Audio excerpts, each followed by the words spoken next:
નમસ્કાર દર્શક મિત્રો, હું છું રૂપલ લુણેચિયા. સંપૂર્ણ ન્યૂઝમાં આપનું સ્વાગત છે. ગાંધીનગર સ્થિત મહાત્મા મંદિર ખાતે ગુજરાત રાજ્યના મુખ્યમંત્રી ભૂપેન્દ્રભાઈ પટેલની અધ્યક્ષતામાં તેમજ વિધાનસભાના અધ્યક્ષ શંકરભાઈ ચૌધરીની વિશેષ ઉપસ્થિતિમાં સંપૂર્ણતા અભિયાન કાર્યક્રમનું આયોજન કરાયું હતું.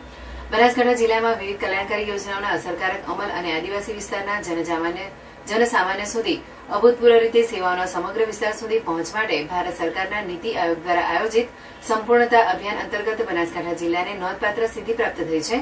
એસ્પિરેશનલ બ્લોક હેઠળ રાજ્ય અને રાષ્ટ્રીય સ્તરે જુલાઈ 2024 સપ્ટેમ્બર 2024 સુધીના 3 માસ દરમિયાન આયોજિત સંપૂર્ણતા અભિયાનમાં બનાસકાંઠા જિલ્લામાં આશાજનક કામગીરી કરવામાં આવી હતી.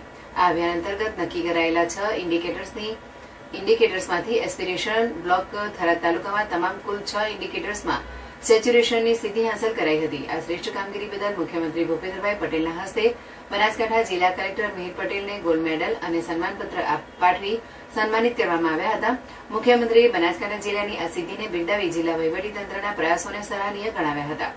જિલ્લા કલેક્ટર મિહિર પટેલે જણાવ્યું હતું કે આ અભૂતપૂર્વ સિદ્ધિથી બનાસકાંઠા જિલ્લામાં કાર્યરત વહીવટી તંત્રની કામગીરીને વધુ મજબૂતી મળી રહેશે. આ સન્માન બનાસકાંઠા જિલ્લા માટે ગર્વની ક્ષણ છે અને તે જિલ્લાના સર્વાંગી વિકાસ માટેની પ્રતિબદ્ધતાને વધુ મજબૂત બનાવશે. તેમણે આ સિદ્ધિ બદલ કાર્ય કરનારા તમામ અધિકારીઓ અને કર્મચારીઓને અભિનંદન પાઠવ્યા હતા. સંપૂર્ણતા અભિયાન દેશના આકાંક્ષી જિલ્લા તથા તાલુકાઓમાં આરોગ્ય, પોષણ, શિક્ષણ, કૃષિ, સ્વ-સહાય જૂથો વગેરે જેવા ક્ષેત્રોમાં ચોક્કસ ઇન્ડિકેટર્સ હેઠળ છેવાડાના નાગરિકોને આવરી લેવાના હેતુથી યોજવામાં આવ્યું હતું. થરાદ તાલુકાના આ ઉપલબ્ધિને આકાંક્ષી બ્લોક તરીકે રાજ્ય અને રાષ્ટ્રીય સ્તરે જિલ્લાના નામને ગૌરવ અપાવ્યું છે.